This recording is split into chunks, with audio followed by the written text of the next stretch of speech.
So we're going to do something a little different this time. Instead of me talking about a pattern myself, I'm going to be interviewing somebody who knows a whole lot about it. And that's Tracy Cutler. She's partner at Circle Forward. That's circleforward.us in North Carolina. She's a visionary consultant, facilitator, and networker who was among the earliest explorers with me in this Wise Democracy project. She introduced me to the idea of consent guided by the range of tolerance bell curve model that we use to illustrate the range of tolerance pattern. Tracy and I have explored this dynamic described by the consent and range of tolerance patterns, both within and outside of sociocracy, which is an interesting organizational form that includes this dynamic as a key feature. In this interview, we'll talk about both consent and range of tolerance, and I'll use the resulting video as a video for both of those patterns. So, Tracy, can you describe what these patterns are about and why you find this dynamic so compelling in your work and what you think it has to do with Wise Democracy? Thanks, Tom. Yes, well, I really like the prime directive, and I think consent makes sense within the prime directive of Wise Democracy, as you've defined it, of how do we evoke and engage the wisdom and resourcefulness of the whole on behalf of the whole. And so I think of consent as a condition that enables actually that kind of system or ecosystem to emerge. I think of consent as kind of a way to describe an ecosystem that's reached that what we would think of as wise or healthy kind of homeostasis. So consent as a range of tolerance, that range of tolerance principle is used extensively in ecosystem science. And it says that basically living organisms and living systems exist within a range of tolerance. If it's too hot or too cold, for example, the coral reefs will die. They're out of their range of tolerance. So it's not just about a preference. It's not just about being out of your comfort zone. It's actually saying that the system itself is entering very risky territory that threatens to undermine that system. So when we think about our organization, I noticed that when you're talking at a systems level, this is actually a relationship between the smaller system of the organism and the larger system of the environment around the conditions it finds itself in. So an individual or a group within a larger activity, an organization within society, whatever, all those this would apply to. I think so. That's the way I see it. I see us in nested systems. And so that's where I think this ecosystem metaphor works really well for even our organizational systems, because there's a level of complexity. There is an ecosystem quality to our work environments. And especially when you start to look at organizations working with other organizations around large-scale social issues or environmental issues. And so I think that idea that all these systems, including our own human-designed systems and human systems, that people in those human systems and in those human dynamics are really, they're sensors, right, for risk. And so when we're talking about decision making, right, a lot of times that's what we're wanting to do is make good, like making wise decisions, right, include in some level making decisions that promote the health and the regenerative quality, right, and avoiding decisions that are going to be destructive of, right, the parts of the system are destructive. So people in these human systems are really like sensors for these risks. And because all humans have blind spots, right, in our thinking, we actually create a smarter process by creating structures that allow us to listen and integrate each other's wisdom, listen and integrate as a whole. And this goes back to your prime directive of how do you evoke and engage the wisdom and resourcefulness of the whole on behalf of the whole? Well, you listen when that feedback about risk is coming in to your circle, to your decision-making process. And that's where this range of tolerance is a really good tool for helping people to be able to articulate those risks that they may be perceiving that perhaps other people have blind spots around. Is it always in terms of risk? When you are seeking consent or considering consent in yourself or in the group, is it always around risk, or is there something, are there other factors involved? I mean, it's really interesting. Risk is definitely one of them. Do you sense a risk in this for yourself or the group or what we're trying to do? That's a really legitimate, and the people sensing into that. And I gather there's a lot of dimension of sensing into your own body response, psycho-spiritual, whatever responses.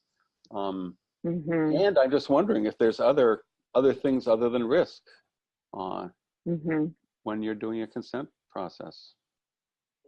I think that that's a practical way for people to think about it and to actually do the decision making, to actually make decisions. I think that it helps people frame what it is that they're sensing, because you're right. You're sensing being out of consent a lot of times in your body. Your nervous system is responding to, I think it is a sense of, this is going to take us in a direction that's dangerous. Just like our nervous system, when I, put my hand on a hot surface and it's threatening to burn itself, this hand over here isn't having a problem, it's not feeling the heat, but if this body learns to and has a structure in place that when this hand is experiencing that the body has a mechanism for reacting to that feedback that is preserving, right, the integrity of the body. And right now we don't have that. I work with, and am friends with nurses, and nurses in a top-down hierarchical structure don't have that voice to express when decisions are actually hurting patients. And they actually have to live, I believe, outside of their range of tolerance with the way the hospital operates, the way care is delivered. And I think a lot of times the administrators in those offices have blind spots. They're not even aware of how their decisions are impacting people and impacting patients. And so that's one system I think that could really benefit from understanding the value in having a process that enables, again, the hospital system in this case to engage the wisdom and resourcefulness of its professionals who are there on the, front lines. I don't know what but like with the patients. The whole system that has the patients and the nurses and the doctors and whoever else, friends and family of the patient, whatever, having that whole system and having them all sensing into it and respecting each other's sensings and trying to figure out what to do with it, And I'm wondering about. And when. Go ahead. And when somebody, let me just add to that, when somebody says, I'm out of my range of tolerance, having that language, we've taught this principle to teenagers, to young people. And what it gives them then is a language of saying, I'm out of my range of tolerance with this. And the risk as a tool comes in when we ask the question is, what's the risk we can't afford to take? And what you begin to shift is this like individualism that says like, well, if somebody's experiencing that sense of, something is wrong, that it's just occurring to them, right? But no, what we understand is that we're all very interconnected, right? And so the range of tolerance allows that person to start. And the question of what's the risk we can't afford to take, again, throws this back into, you're sensing something that is affecting the whole, and you just assume that, right? And come from that angle of what is it that you're perceiving here that we need to know about to make this decision better? And then once you ask that question, what's the risk we can't afford to take? What it seems to set up is actually then a description that then makes problem solving a lot more targeted and specific, and like that, how we adapt to that person's concern then is really actually adapting to what their real concern is, what their real bottom line is. And when I think about risk, it's like danger, damage to the group. I go downshift a bit. I go, there's the purposes or aims of the group, and not being able to fulfill those or achieve those is another level of risk. It's not connoted so much like danger usually, but it could be the needs of people like me would not be met. Not just my needs or my values, but there's a way in which the individual, even if they're speaking totally individually, they are of a type. We're all of different types, and their viewpoint could manifest the viewpoints of others who would be in some way not met by this thing. But it's harder to think of the not metness in terms of risk. So part of me is going, to what extent does the use of the risk framing, which is quite, I can sense how it's quite potent and helps you target what to address when you're trying to address it and take more into account. But I'm concerned, and that's why I like concerns. I'm concerned that you would overlook because you're doing risk, and everybody's thinking, what's the big deal here? And they might not get the nuance of things like my values and my needs would not be met, and therefore people like me would not, or I might leave, or whatever. It's not that that's not a risk. It's just more nuanced and subtle. And I'm just wondering if you deal with that, how you deal with that, maybe talking about risk with the group and what that means prior to using the term. I don't know.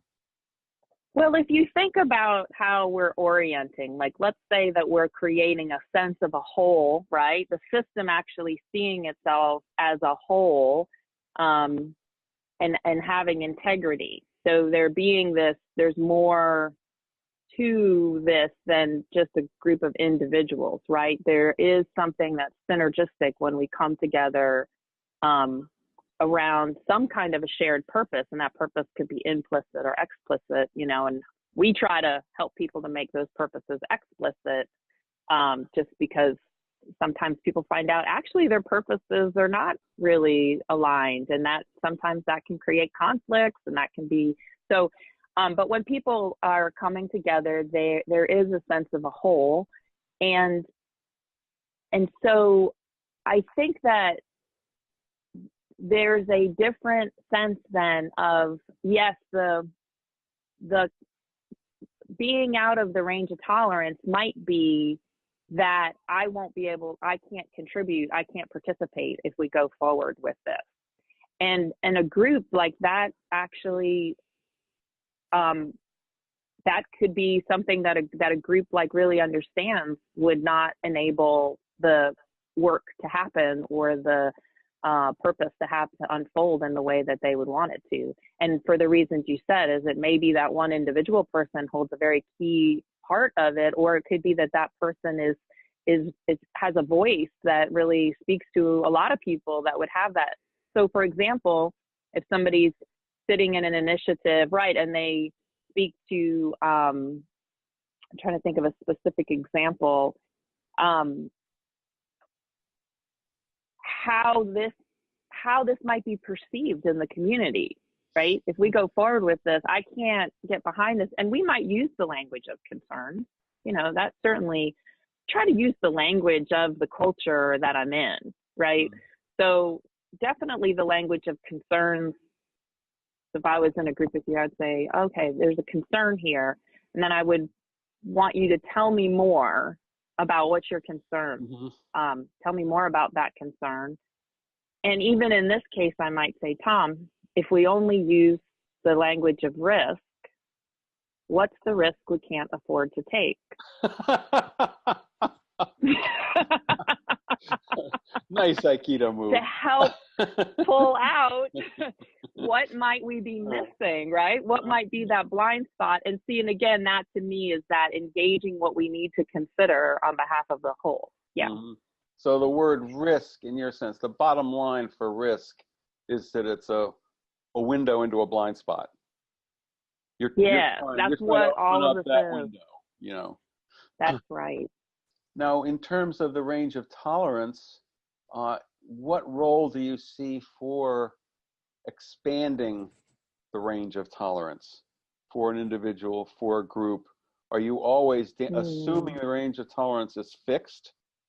And related to that, are there conditions under which the range of tolerance contracts, and there are conditions to help it not contract? Are there times when the contraction of the range of tolerance is actually something that should happen? I don't know. There's a whole expansion and contraction of the range of tolerance compared to its assumption that it's something that just is, and we consult it. Oh yeah.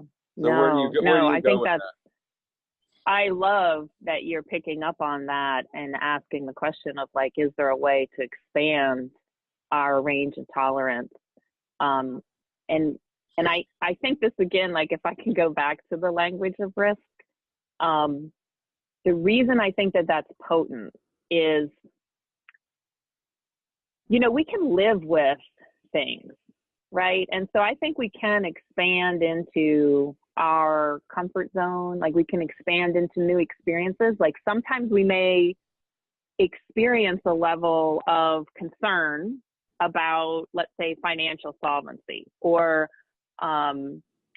you know, moving into a new arena. There are some people that are less risk tolerant, right? They're risk averse. They're more risk averse. So that will immediately register, right? And then what we look at is this, and this is another great tool, is this safe enough to, is this good enough to try? Is this safe enough to fail? Like if we failed at what we're doing, are we okay?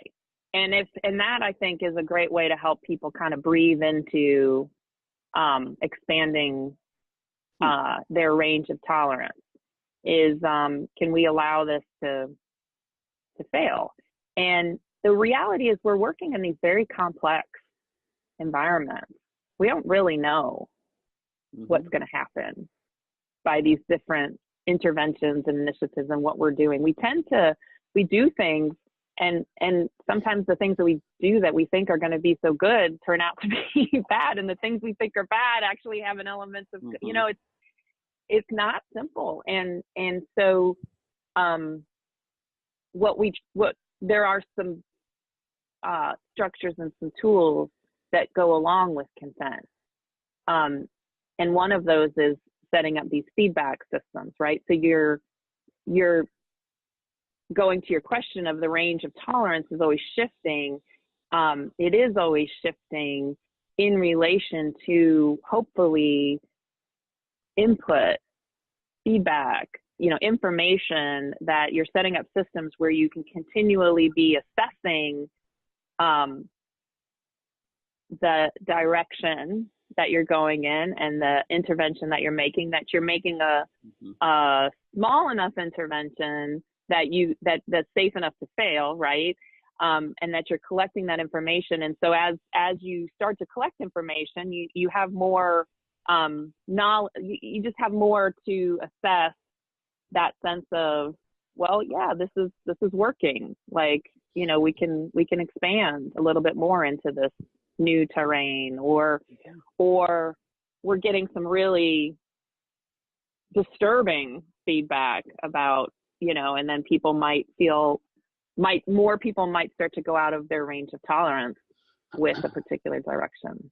I'm hearing some other patterns. It's interesting. This is very informative to me. I'm seeing another totally different application I ever thought of life enhancing enoughness, which is one of the patterns. And it's usually framed in terms of simple living and stuff like that from a sustainability perspective. But here's another, you know, it's like, is this enough to serve the life of the group and the goals that we have? And the creative experimentation and prudent progress are, we're always operating on a trial basis. We're aware that, we have an awful lot of power collectively. We want to watch it, how we use it, let's test it out. And again, the consent and range of tolerance are ways of monitoring how that is unfolding. And that's not a replacement for analytic critical thinking, but it's a powerful augmentation, and at an intuitive level has a potential to access the whole more quickly than any analytic approach. And then you can check out your stuff afterwards with more analytics. But I'm coming to appreciate the potency of this particular approach on behalf of the Prime Directive.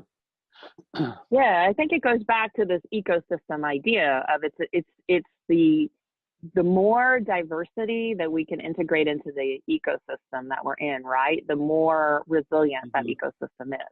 So the more parts of the whole that are within their range of tolerance, that's kind of how you do it. Everybody finds their little niche of a place where they can exist and they can thrive and but that, it doesn't mean that and that's a place of equity, right? That's what the basis of equity is people get what they need in order to fulfill their potential. They get the resources and the access. And so we're asking a lot of our systems to live outside of their range of tolerance, and we're experiencing a lot of negative consequences as a result of that. I'm realizing that there is a way this folds back on itself, because people, when they're outside of the range of tolerance, they can't hear, they can't engage well. And so part of people, and it's like, what you're saying is out of my range of tolerance. Well, what you're saying is out of my range of tolerance, and you are stuck at that point. And the conditions under which that is happening, this is the using diversity and disturbance well. You get the diversity, you're getting the disturbance. Now, how do you use it well? And this is where process, setting, facilitation, whatever the history of the group is, culture of the group, there's different things that can be in place that expand the capacitance, the range of tolerance of the whole group to hold those kinds of energy and interfere with the range of tolerance of everybody with everybody in all their differences.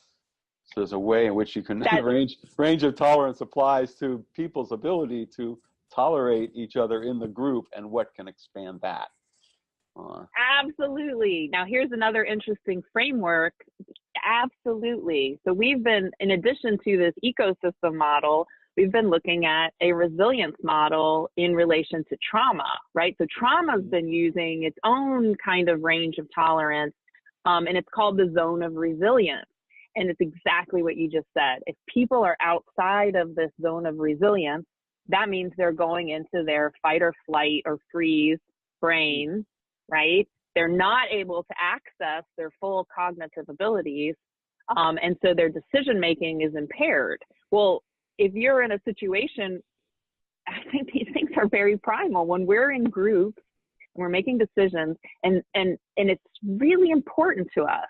Like, again, it's like, that's so, it's important enough that it matters if I'm thinking that if we keep going in this direction, there's going to be major problems, or I'm not going to be able to participate anymore. I'm not going to belong if we go in this, what I'm experiencing is that fight or flight response. Usually I'm getting scared, I'm getting angry, I'm getting, I'm detaching, I'm like pulling away, I stop coming to meetings.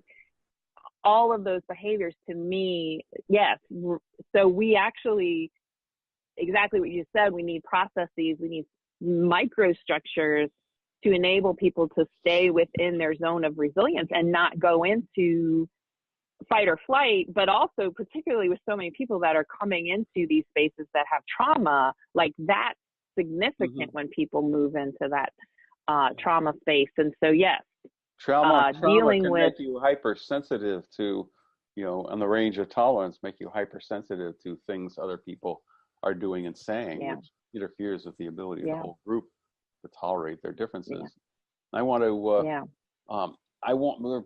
we're stretching our time here, and I don't want to too much burden the people who come to this pattern, but I'd like I'm interested in the connection between what you do in a group or organization and the larger society. And part of my concern is with the connotation of consent as kind of going along with, and how you would speak to how your use of consent is and isn't what people usually think of as going along with, which has a conformist kind of energy to it. And the other thing is how it fits in the larger society. It's like the sexual consent issues raised by the Me Too movement, you know, and how do you think in terms of not just your work with groups and organizations, but the role of this dynamic in the larger society? Yes, I think that the Me Too movement is getting at the power dynamics. And I think you see consent in the larger society used where there's a potential abuse of power. So you have informed consent with your doctor. You know, you have, or if you're a minor, your parent has to give informed consent for the minor to participate in activities. There's consent in a sexual context. And so to me, consent is essentially about power, and democracy is essentially about power, right? And how governance is essentially the form that power takes in our culture, right? I always think about governance gives form to power. And so, yeah, whether or not our governance is enabling all voices, or how much is our governance marginalizing voices. So that sense of and marginalization, people might be going along, they might be in consent. And I think going along with things is actually fine. There's so many things that I don't have enough experience or knowledge about, and I want to trust people who are passionate and have that experience and knowledge. I want them to make the decision. I don't want to be a part of that decision. There's many of those. Like I want to make, so in the larger societal context, I think there is a piece of consent, like in the consent of the governed, where I go along with decisions. I think the key is how we respond when somebody actually isn't going along. Like there's also the difference is we have this sense of people going along, but in a very passive aggressive way. So they're resisting, they seem to on the surface be going along. This happens in workplaces. I think I read a statistic that, 20 to 30% of people are completely checked out at work. Like they don't care, right? And I think that that's like an element of consent. So that, you're right, that's a very shadow side of this idea of consent. They're showing up, they're there, but they're really not. And so if there was a system that really, like, to me, it's much more about how do we respond when people resist, or when people give us the feedback that they're really outside of their range of tolerance. How does the system respond to that? Because the appropriate response is to adapt to that information, to bring that person back within their range of tolerance. Because that actually is going to create a smarter process overall. There's an assumption under there. I want to tap into that. You're tying it to power. I noticed when we talked about it being a window into things, there's a funny way, because we don't just deal with power in the Wise Moxie Project. We have power, participation, and wisdom. And there's a funny way in which consent can be used as a window into power dynamics if you use it that way. It can be a window. Absolutely. Participation if you handle it that way. And it can be a window into wisdom, into taking account more what needs to be taken into account if you use it that way. Yeah. There's a funny way in which the consent and range of tolerance dynamic covers a lot of ground in our our 3D, three-dimensional democracy. So how the system responds is opening the window, you know, when there's something there to know. This is an indicator, a message is being sent. So let's look at it.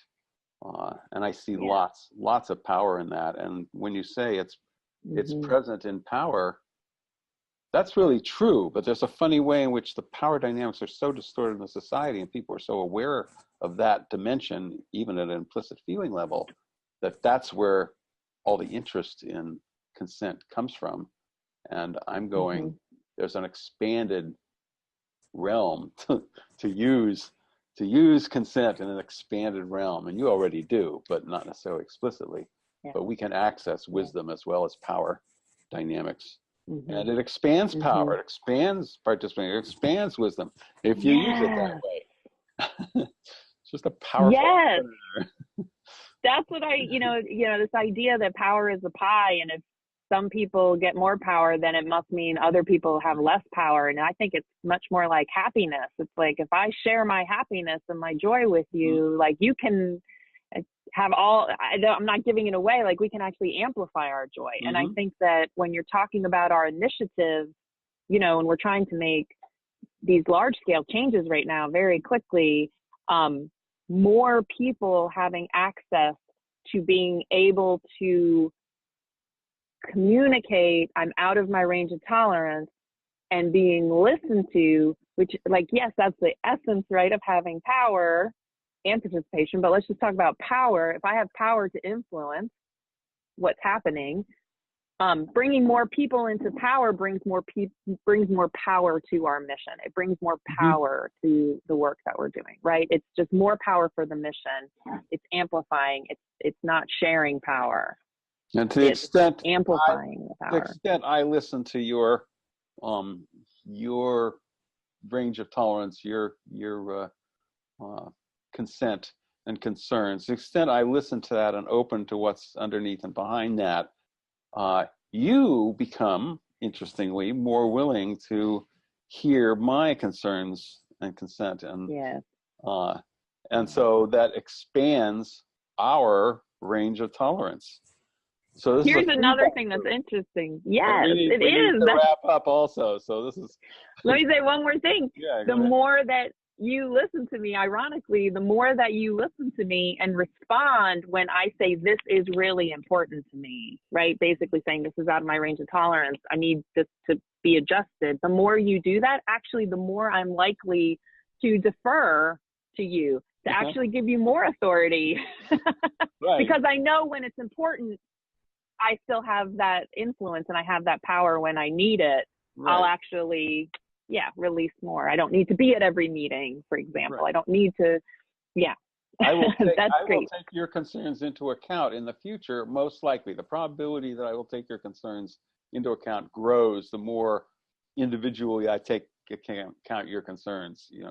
You see that I have your interests, and then I can step into your worldview, and it's like, okay, people like this need this, see things this way, and I'm going to behave like that, even if those people aren't immediately around me. You go, okay, I'm willing to give that person power. Yeah. Participate in helping them hold that power. I trust you. Yes. I trust you now. Yes. I trust you that you care about how things affect me. Yeah.